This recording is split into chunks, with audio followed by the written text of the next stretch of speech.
What's up, everybody? It is your boy Baddog here with another New York Giants video. As always, appreciate you clicking on the video. It means the world to me that you take the time to watch. Hit that thumbs up, please. It helps out huge. Hit the subscribe button. A lot of Giants content. Obviously, season just getting started.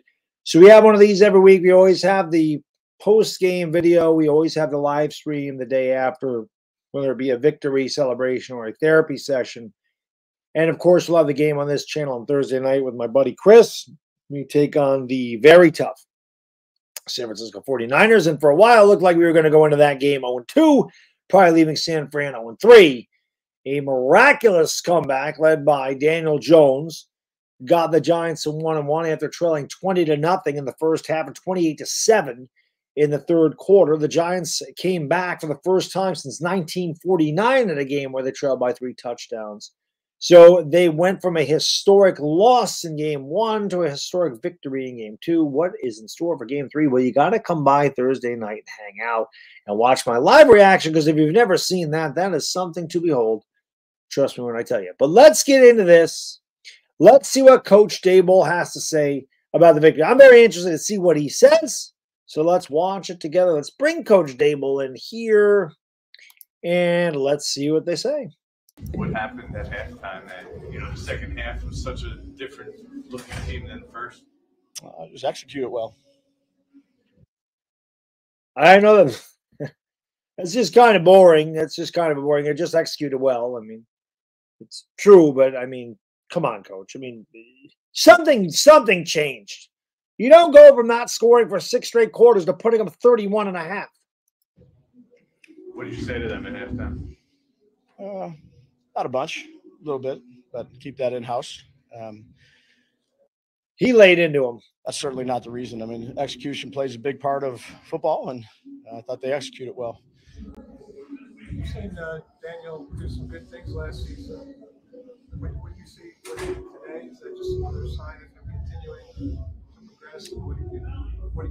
Yeah, I thought he finished strong, played a really good second half. We had a couple things could have improved on in the first half, talked about those. But he's a resilient young man. I went out there and played well, along with, I'd say, a number of people. Played well is an understatement. I mean, the Giants don't win this without Daniel Jones, and he'll always have his detractors no matter how well he plays. But it's some Giants fans, unfortunately, will never be happy. They're not happy that we won. We didn't win by enough, according to some people. I'm not one of them. I never tell anybody how to root for the team or be happy or sad. This channel is just me giving my opinion. I was thrilled at the way they played. I was incredibly impressed by the way Daniel Jones led this team. And as I said on Twitter, you can follow me on Twitter, by the way. I am Baddog Sports, or at Mr. Baddog 7676. You want to follow me on Twitter and Instagram, that'd be great, by the way. Twitter following is growing, which is awesome. So links are down below. So follow me on Twitter. Those are free. Just like subscribing. It's free. Everything's free. So just follow me on Instagram and Twitter and subscribe to the channel. Thank you for watching. But, a lot of things that needed to go well. I forgot what I was going to say. I lost my train of thought. Don't get old. Yeah, I don't know yet, guys. I don't know anything with injuries. Bredesen, I don't know. I think it was his head, but I'm not sure. I haven't talked to Ronnie or any of the medical staff yet. So we know Bredesen left went in concussion protocol. Barkley was diagnosed with a low ankle sprain. He's week to week. Obviously, will not be available for San Francisco, but it's better than a high ankle sprain, and it's better than a torn ACL. So I guess on the injury front, that was good news about Saquon. We'll see how long it takes. Hopefully, he can play October 2nd. The Giants play Thursday, and then they don't play again for 11 days. So hopefully, in that time, he can get it rested up, get some treatment on it, and be ready to go against Seattle. Did you call plays in the second half? Nope.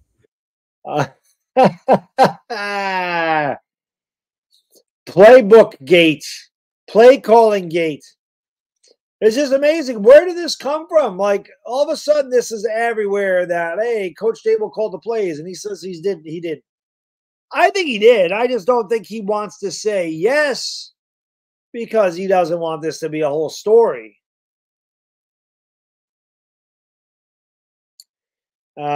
He's usually upfront and honest. I think he's stretching the truth a bit here. Yeah. Nope. Did you change anything about that process offensively, like how you and Mike were? No, we always communicate like that. Yeah. So I always have a sheet with me, but Mike did a fantastic job. I communicate with Mike. So in essence, Brian Daboll called the play up to Mike Kafka, and Kafka gave the play to Daniel Jones. Aha! Aha! Coach, we got to the bottom of it. That's what happened. He was calling the plays up to Kafka. Kafka, we're going to run this. And Kafka was saying, Daniel, we're going to run this. Something like that had to happen. Come on, man. You don't go from looking like you don't belong on an NFL football field to putting up 31 points like that. It don't happen. Something changed besides the execution.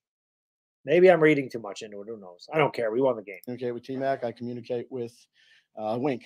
So offensive staff did a good job. Moved the ball, scored points. Did their job. Given everything that you had to deal with, Andrew, and stuff during the game, penalties, this is satisfying a win as you've had since you've been here? I don't know. They're all satisfying. Every game is different. Every game you fight through some adversity. Tonight was, a good example of being resilient and playing the next play and focusing on the next series. And, they did their job in the second half. We did a good job on third down. Yep. Hit some. Did they get a job on third down on both sides of the ball? Because the first half, we know the defense could not stop them. In the second half, the Giants were getting a bunch of 3-and-outs, which allowed the offense to get, to build momentum.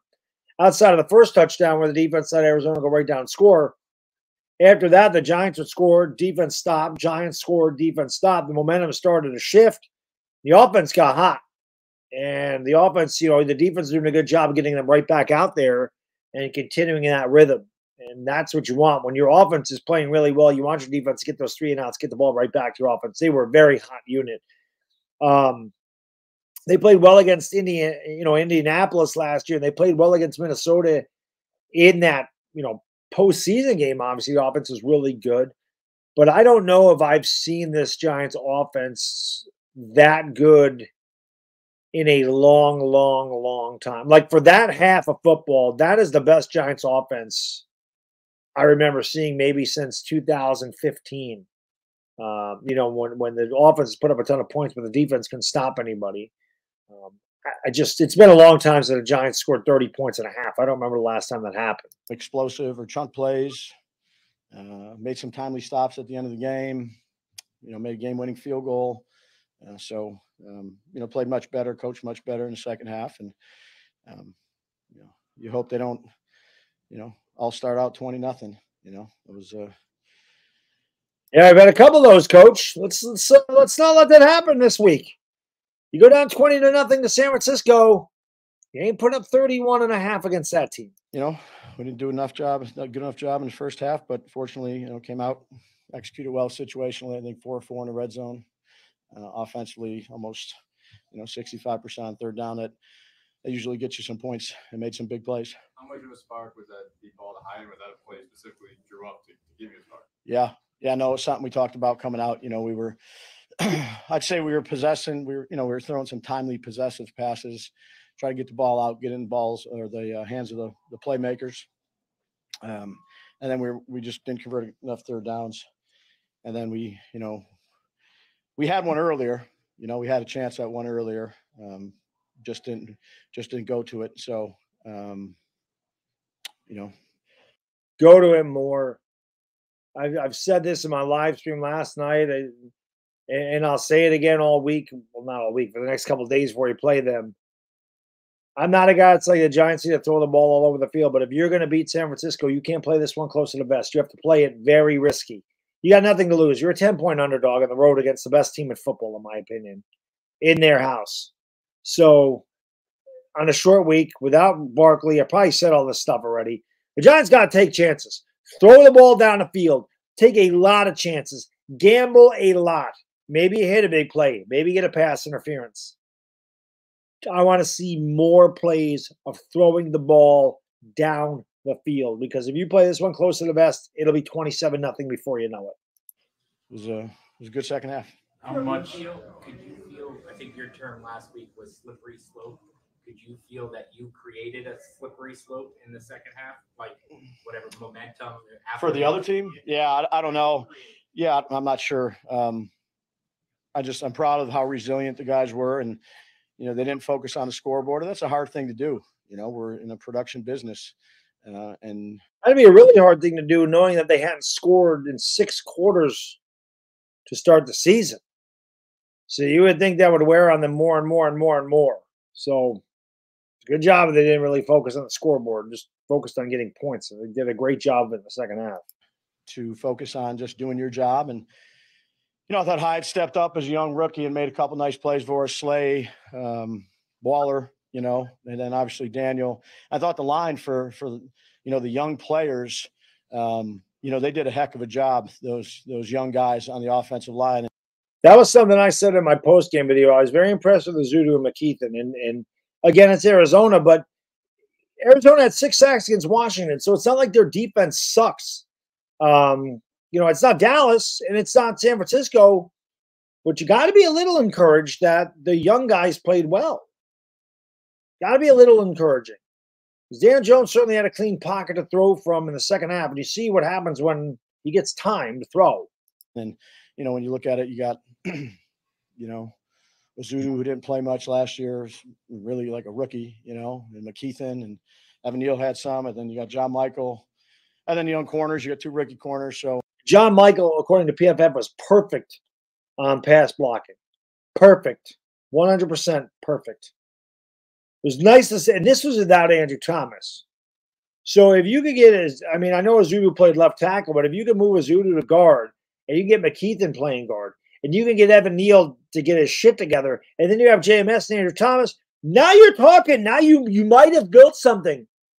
Andrew Thomas being injured in this game might have actually helped the Giants in the future. We'll see. Those young players help contribute in a positive way, and we're going to need to really all of us keep getting better. It's good to get a win. Make no mistake about it, but a lot to clean up and, in a short amount of time. Brian, this is tied for the largest comeback in franchise history. You were staring 0-2 in the face. How much can a win like this mean for a team going forward? I don't know. I've been involved in a lot of comebacks, some in the end of the year games where it's a lot to a little. I don't know. I really, Jordan, I really think that playing well and preparing. I know it's a broken record, but that's the truth in the National Football League. You can't take one week to the next. See, I was waiting for that answer because, listen, I'm not trying to kill Coach Daboll. I love Coach. Love him. I think he's done a really good job. But I go back to Daniel Jones in that game with 5 minutes to go in the fourth quarter, down 40-0. And all the backups in there, and him saying Daniel Jones in there because they're trying to get something positive at the end of the game. For what? He just said momentum doesn't go into the next game, which is what I've said the whole time. Momentum does not go into the next game. You don't have momentum. It's nice to win. And you're going to go in there with a better attitude after a win than a loss, probably. You're not supposed to. You should go in with the same attitude. But they're human. And you're much happier after a win. But I was waiting to hear him say, you can't take it from 1 week to the next. So I still don't know why Daniel Jones in there against Dallas. It's just something I'll have to wonder about because he's never going to answer that. But that's what I mean. That was a contradiction. I knew it was coming. I was just waiting for him to say it. He don't like Jordan Renan either, by the way. I could tell. You can't something those teams though have built on, the ones that you've been on that have had those kind of wins, and then it kind of propels you. Yeah, with all due respect, we're in the second week of the season. The guys fought their way back. With all due respect, Jordan, I don't like you. That's pretty much what that's pretty much what he said. Plenty to work on. I'm proud of our team. I'm proud of our coaches, but certainly a long way to go. But definitely good to get a win. You said, the idea that, comebacks happen in this league, but to come back from 21 points, I would imagine at some point you start feeling, this isn't just a Hail Mary, this is a possibility. Was there a moment for you in the second half that you felt the tide turning in your favor? No, again, you get into a rhythm a little bit, and that play helped, obviously, to Jalen. Then they went down and scored. But, I think just creating positive plays and execution and then finishing in the end zone for a team, it uplifts probably the entire team. But it certainly builds confidence. It certainly builds confidence where they can get a rhythm and go, okay, we got this, we got this, we got this. They start to get in rhythm and they start playing better. Not one thing in specific, Art. Again, I thought that team played their tails off. Gritty group. And that runner he's a tough son of a gun. So again, and then you get the interception off of Saquon's hand, they get going. Again, to be able to just keep competing, that's not always the easiest thing to do. Obviously, it's not always the easiest thing to do because we saw week 1 where they did not compete and it didn't look like they were going to compete in this one. So I'm glad they turned it around. But, we talked a little bit about it at halftime, made my point, and he reamed them out. Ultimately, it's the players that go out there and have to execute. Close was Andrew to playing, and then you just Andrew? Explain just the O-line combination. Like Zoo didn't get a lot of snaps left tackle. Yeah. Ethan has not played really. So yeah. Well, they've practiced the last few weeks. That's what we see, Dan. I know you don't see it, but McKeithen did a good job all week. Zudu's been doing a good job at tackle. He's got quick feet. A lot to learn. I'm sure I can't give you an evaluation of them. I'm proud of the way they competed for 60 minutes all the way to the end. So we'll see. And Andrew, we'll see. He was, I'm not going to give a percentage of how close. He was better than he was. We just thought it was the right thing to do. Knowing that we play a game on Thursday, he practiced more than he did on Thursday. He practiced on Friday, got some team reps, did some things like that. So it's a quick turnaround. We'll see where we're at. I'd say the same thing with Wandale. I know. Not so much worried about Wandale, but it would be nice to have Andrew Thomas in this game for sure. We'll talk a short amount of time here, but we'll see where we're at. Dave, why were the first and second halves so starkly different? Good question, Kim. Made some plays. Made some plays. I mean, I thought we pressed the ball a little bit down the field. Yes. He took some chances. Which Danny did a great job. The line did a great job of protecting. And, yep. Those players, whether it was Waller, Slayton, Hyatt, made some plays down the field, good reads. And we just stayed ahead of the chains, So, yep. Anytime you can do that, that helps an offense. Too many penalties, rough start of the game. Plenty of stuff to work on, but the finish that these guys had, it was, it's good to get a win. Two more. You said you made your point at half. Like what point? Yeah, I would keep that in house. Say it's, I don't know if necessarily was the point. I just said what I had to say, but it's really not. It's not about a halftime speech or a halftime adjustment. You do those things all the time. I think it's about, the will of the player. And when you haven't scored a point in the game and a half and you come in at halftime, I'd say as a leader, there's a delicate balance between being pissed off, focus on the next play and maybe a little extra. So, but again, all the credits goes to the players. I'd say to the play callers, the assistant coaches. It's good to get this win. We made it hard. I'll tell you that. We made it hard. One more. You say, and maybe a little extra. You mean focusing on your confidence that they're going to come all the way back? Yeah, just belief. But you could and chewing him out a bit. Come on, coach. Love with us, coach. Shoot him out a little bit. Talk about it till you're blue in the face, Pat. Belief. It's got to happen. You have to see tangible results too. So, I think we have some mentally tough players on our team and coaches. It's not always easy to be mentally tough when you're, whatever it is, 60-0 after a game and a half. Lord knows they beat me down mentally. Lord knows I was ready to quit. I was ready to quit. I was on the verge of tears. So there's encouragement. There is detail in what needs to be get done. And, there's, I wouldn't say you scream and yell. I don't think that's the answer, but you definitely place an emphasis on what needs to be done, how it you chewed him out. Needs to be done with confidence and sternness. How did you chewed him out? You cheat him out. So that's it, Coach Daboll. Again, I just do Coach Daboll reaction to him. If you guys and girls ever want me to do more, if you want, if you want me to react to Daniel Jones or whoever in the post game, just let me know, and I'll do a separate video of it because I don't want the video to be 40 minutes long. But just let me know, and I will certainly have no problem. I love doing these. I love reacting to what he says, and I always love hearing your opinions about what he says as well. So, thank you for watching. I always do appreciate that. Again, if you've made it this far, you're awesome. I appreciate the support. Hit the like and subscribe, ring the bell, come by on Thursday, and let's see if the Giants can pull off a major upset. So, until next time, it's your boy, Baddog, and I will see you soon. Peace.